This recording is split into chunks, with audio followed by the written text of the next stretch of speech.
খুব সুন্দর নাস্তা একদম রেডি। কে কে এই বনরুটি ডিমের নাস্তা এভাবে বানিয়ে খেয়েছেন একবার হইলেও জানাবেন। না খেয়ে থাকলে একবার রেসিপিটা ফলো করে বানিয়ে দেখবেন। একবার যাকে খাওয়াবেন সে কিন্তু এই রেসিপির প্রেমে পড়ে যাবে। তবে আজকের থাকছে ডিম দিয়ে পাউরুটির ইউনিক এবং মজাদার নাস্তা। নমস্কার বন্ধুরা, সবাই কেমন আছেন? আমি পাপড়ি, আমি কুকিং হাউসের পক্ষ থেকে আপনাদের মাঝে নিয়ে আসলাম একটা নাস্তার রেসিপি নিয়ে। আজকে বানাবো নাস্তা।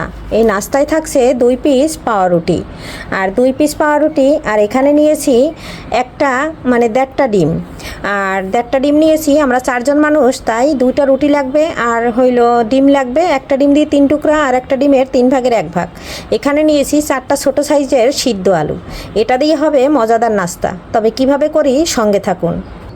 এখানে আলুটা অফ ক্যামেরায় খুব সুন্দর করে মেখে নিচ্ছি।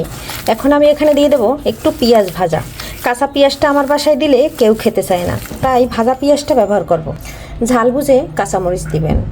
এখানে দিচ্ছি একটু ধনেপাতা। পেঁয়াজটা আগে ভেজে নিয়েছিলাম অফ ক্যামেরায়, আর এখানে আমি মেখে নিচ্ছি। এখানে দিচ্ছি একটা শুকনো মরিচ ভাজা, তাই গুঁড়ো করে, তবে একদম মিহি করে না, হাফ ভাঙ্গা করে দেব। এটা একটু দাঁতের উপর পড়লে খেতে ভীষণ ভালো লাগবে। এখানে নিচ্ছি একটু চাট মশলা। এটা আপনারা দিলে দিতে পারেন, না দিলে নাই। চাট মশলাটা দিয়ে আবার একটু মেখে নিচ্ছি। মাখাটা অলরেডি হয়ে গেছে। এখন আমি কিভাবে বানাই দেখতে থাকুন।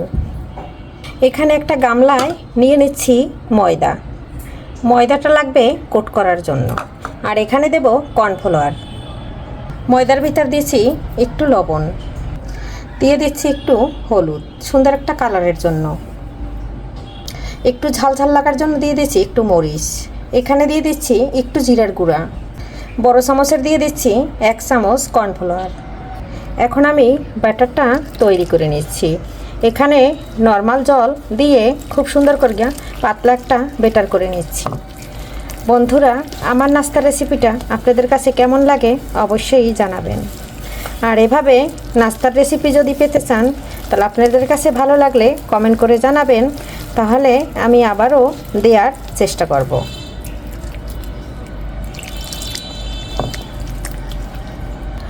ব্যাটারটা খুব সুন্দর করে বানিয়ে নিয়েছি, আর এভাবে বানালেই হবে। এখন এখানে 2 পিস রুটি নিয়েছি। রুটিটা আমি আলুটা খুব সুন্দর করে সাজিয়ে নিচ্ছি। 2টা রুটি একভাবে তৈরি করে নেব। আপনারা চাইলে আরও বেশি রুটি নিতে পারেন।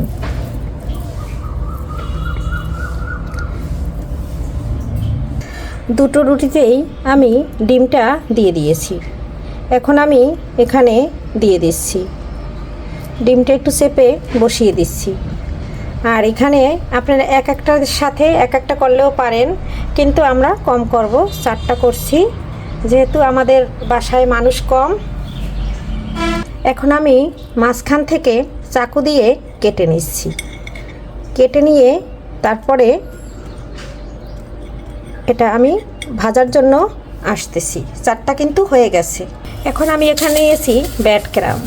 আমার এটা নিজের হাতে তৈরি, আপনারা চাইলে টোস্ট করে গুঁড়াও নিতে পারেন। এখন আমি এটা নিয়ে নিচ্ছি। আমি যে ময়দা করে নিয়েছি কোট, এটাই আমি চুবিয়ে নিচ্ছি। চুবিয়ে নিয়ে তারপরে এই যে এখানে আমি দিয়ে দিচ্ছি। তবে এটা করতে আমার বাম হাতটা ব্যবহার করতে হচ্ছে, যেহেতু আমি একা ভিডিও তৈরি করছি। এখন আমি কোট করে নিচ্ছি। খুব সুন্দর করে একটা কোট করে নিয়েছি। এই যে দেখুন কত সুন্দর হয়েছে। সবগুলো একই সাথে একই রকম করে নেব। এটাও আবার আমি ব্রেড ক্রাম্বের ভিতর কোট করে নেব। আপনাদের বোঝা সত্ত্বে আমি 2টা করে নিচ্ছি। এই যে দেখুন আরও একটা আমি করে দেখাচ্ছি।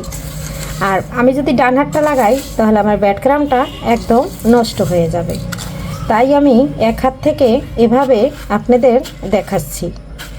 পরে আমি তেল গরম করে বসিয়ে দিয়েছি। এটা তেল দিয়ে পরে খুব সুন্দর করে ভেজে নেব। আর বেশি একটা ডুবো তেলে ভাজবো না, অল্প তেলেই খুব সুন্দর করে ভেজে নেব। বন্ধুরা, এই যে দেখুন একদম কোট করে নিয়েছি। আপনারা চাইলে আধা ঘন্টা ফ্রিজে রেখে দিতে পারেন। আমি ফ্রিজে রাখছি না, সময় নাই, তাই তাড়াহুড়া করে বানিয়ে নিচ্ছি। তেলটা গরম হয়ে গেছে, এখানে আমি কম জালের ভিতরে দিয়ে দিচ্ছি নাস্তাটা। বেশি জাল দিলে কালারটা খুব সহজেই এসে যাবে, তখন কিন্তু ভাজাটা সুন্দর দেখা যাবে না। তাই আমি একসাথে চারটাই খুব সুন্দর করে দিয়ে নিয়েছি। এখন এভাবে আস্তে করে ভেজে নেব। বন্ধুরা, আমি এই যে উল্টে পাল্টে খুব সুন্দর করে ভেজে নিচ্ছি, আর এই যে উল্টে দিচ্ছি। আর উল্টানোর সময় একটু বন্ধুরা সাবধানে উল্টাতে হবে। একটা পাশ হালকা হওয়ার পরে উল্টে দিচ্ছি। যদি বেশি গাঢ় হয়ে যায় তাহলে দেখতে ভালো দেখা যাবে না, তাই উল্টে পাল্টে খুব সুন্দর করে ভেজে নিচ্ছি। চারোটা খুব সুন্দর করে উল্টে দিয়েছি, আর কত সুন্দর একটা কালার আসছে দেখুন বন্ধুরা। খুব সুন্দর করে উল্টে পাল্টে ভেজে নিলাম, কালারটা কিন্তু অলরেডি চলে আসছে। আর আপনারা চাইলে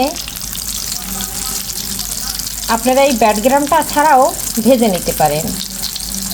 আমি আজকে এভাবে ভেজে দেখালাম, আর একটা সময় আপনাদের সাথে শেয়ার করব, সেটা ব্যাডগ্রাম ছাড়াই করে দেখাবো। উল্টে পাল্টে খুব সুন্দর করে ভেজে নিয়ে ফাইনালি ভাজা হয়ে গেছে, তুলে নিচ্ছি। তুলে নিয়ে পরিবেশন করতে যাচ্ছি। সঙ্গে থাকুন বন্ধুরা।